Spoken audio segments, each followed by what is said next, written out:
नागिन देवरानी। चट मंगनी पट ब्याह तो सुना ही होगा आपने, लेकिन ऐसा।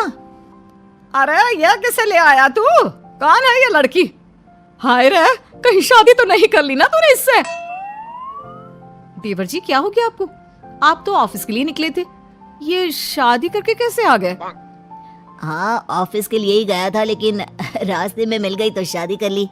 क्यों, नहीं करनी थी क्या? तभी बड़ा भाई आ जाता है। ये कैसी बात कर रहा है छोटे? शादी ऐसे थोड़ी ना होती है। तभी नई नवेली दुल्हन अपना घूंघट हटाती है। सभी उसका चेहरा देखकर डर जाते हैं। भैया, ये आपकी बीवी की आंखें कैसी नागिन जैसी है। तभी देवरानी मुंह खोलती है और पतली सी जीभ बाहर करती है, जैसे कोई नागिन हो। इसकी तो जीभ भी किसी नागिन की जीभ की तरह है। हे भगवान, घोर अनर्थ हो रहा है इस घर में। अरे कौन है ये लड़की?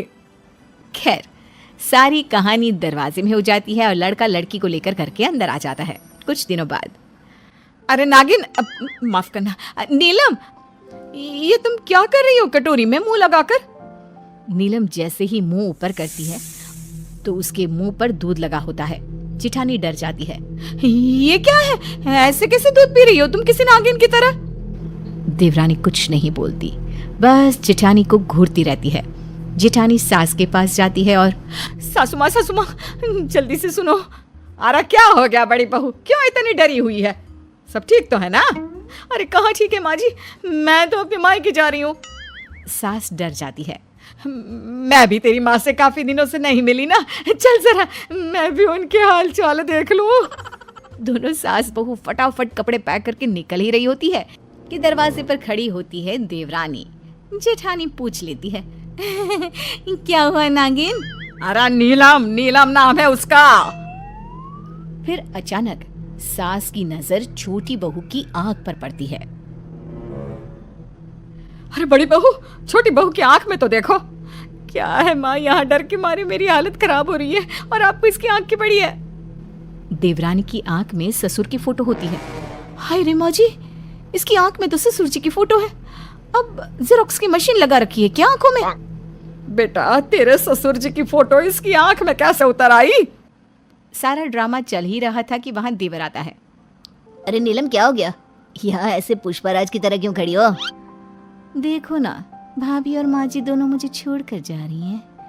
मैं कैसे पूरा घर अकेले देखूंगी? और माँ जी, ससुर जी कहाँ हैं? दिखाई नहीं दे रहे हैं। तो तेरी आंख में। क्या इसकी आंख में माँ? इसकी आंख का ही तो दीवाना हो गया था मैं। कहाँ है ससुर जी? उनसे ही तो मिलने के लिए मैंने शादी की है। सारा घर देवरानी की इस बात पर हैरान सा रह जाता है। उनसे मिलने के लिए तो मैंने शादी की थी। अरे तू तो बहू है और वो यहाँ नहीं रहते।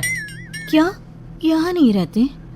वैसे बुढ़िया, तेरी हरकतें ही ऐसी है कि तेरे साथ कोई नहीं रह सकता। देखो नागिन, सॉरी नीलम, सासू माँ के लिए ऐसी बातें मत करो, समझी? वो तो ससुर जी कमाने के लिए परदेस गए हैं। हाँ। जेठानी की बात सुनकर देवरानी नागिन की तरह यहाँ वहाँ रेंगने लगती है, मतलब दौड़ने लगती है। क्या हो गया नीलम? पापा यहाँ नहीं रहते, इससे तुम्हें क्यों परेशानी हो रही है? अरे बहू, आ रहे तेरे ससुर जी कल। वैसे बात क्या है? माँ जी, मुझे तो दाल में काला लग रहा है। आखिर किसी ससुर के लिए बहू का इतना परेशान रहना। माजरा क्या है? अच्छा, कल आ रहे हैं, तब तो कल ही उनका काम तमाम कर मैं अपना बदला ले लूंगी। काम तमाम मतलब? मैं समझी नहीं बहू। नीलम संभल जाती है और कहती है, मतलब वो मेरी माँ ने मुझे ससुर जी को देने के लिए गिफ्ट्स दिए हैं ना, वो उनके हाथ में दे दूं। अच्छा, तेरी माँ ने मेरे लिए भी कुछ दिया है क्या? और बड़ी भाई भाभी के लिए? अरे उनका भी तो हक बनता है ना।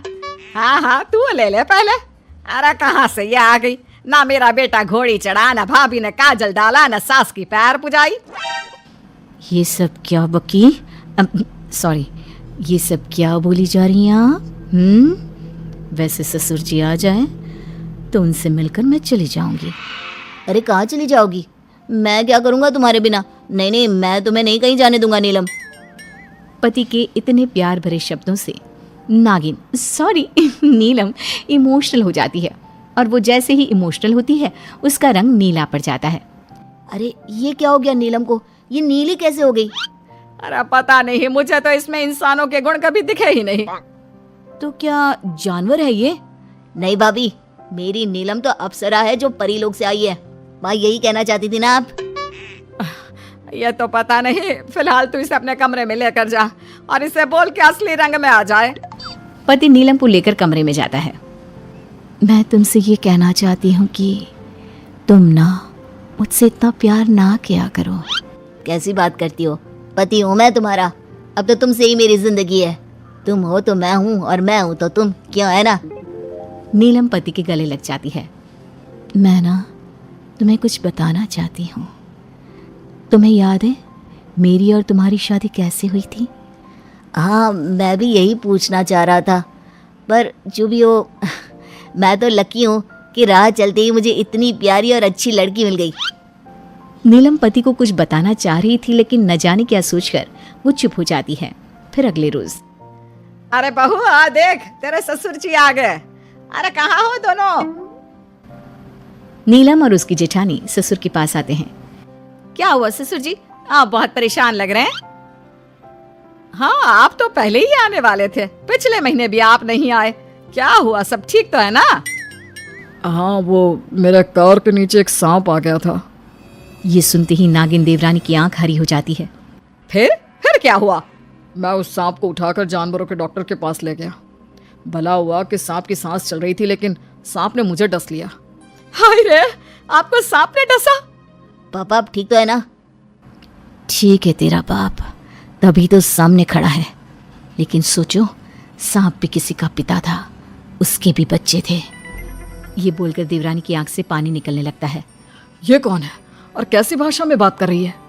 पापा ये मेरी बीवी है, मैंने शादी कर ली, और ये ना थोड़ी इमोशनल है तो सांप के लिए थोड़ी इमोशनल हो गई। नहीं, सांप तो ठीक है, भले ही उसने मुझे काटा, लेकिन गलती मेरी थी। मैंने सड़क पर देखे बिना ही कार उस पर चला दी। अभी अभी डॉक्टर का फ़ोन आया था कि सांप को वापस उसी जंगल में छोड़ दिया है। बेचारी की बीवी उस सांप का इंतज़ार कर रही होगी। क्या पापा जिंदा है? वो ठीक है? हाँ मेरे पापा तो ठीक है, सामने ही तो खड़े हैं। क्यों, क्या हो गया? तभी बेल बजती है और सामने एक महिला खड़ी होती है। माँ तुम? ये तुम्हारी माँ है? आइए आइए बहन जी। बेटा नीलम, अब घर जाने का वक्त आ गया है। तेरे पापा घर आ गए हैं। तू जिस काम के लिए आई थी वो नहीं करना। घर जाने का वक्त? ये क्या बात कर रहे हैं? मैं आप लोगों से सब बताती हूँ। मैं एक नागिन हूँ। हम लोगों को लगा कि ससुर जी ने मेरे पिता को मार दिया है, तो मैं उनसे अपने पिता का बदला लेने आई थी। लेकिन भले इंसान ने हादसे के बाद ना सिर्फ मेरे पिता की जान बचाई, अपनी जान पर भी खेल गए। मैं माफ़ी चाहती हूँ, मुझे इजाज़त दीजिए। नहीं नहीं नीलम, मैं तुम्हारे बिना नहीं रह सकता। अरे तो क्या नागिन के साथ रहेगा बेटा? नहीं, नीलम चाहे तो वो नागिन का जीवन छोड़ सकती है। हाँ माँ, आप मुझे नॉर्मल लड़की बना दीजिए। मैं अब इसी परिवार का हिस्सा रहना चाहती हूँ।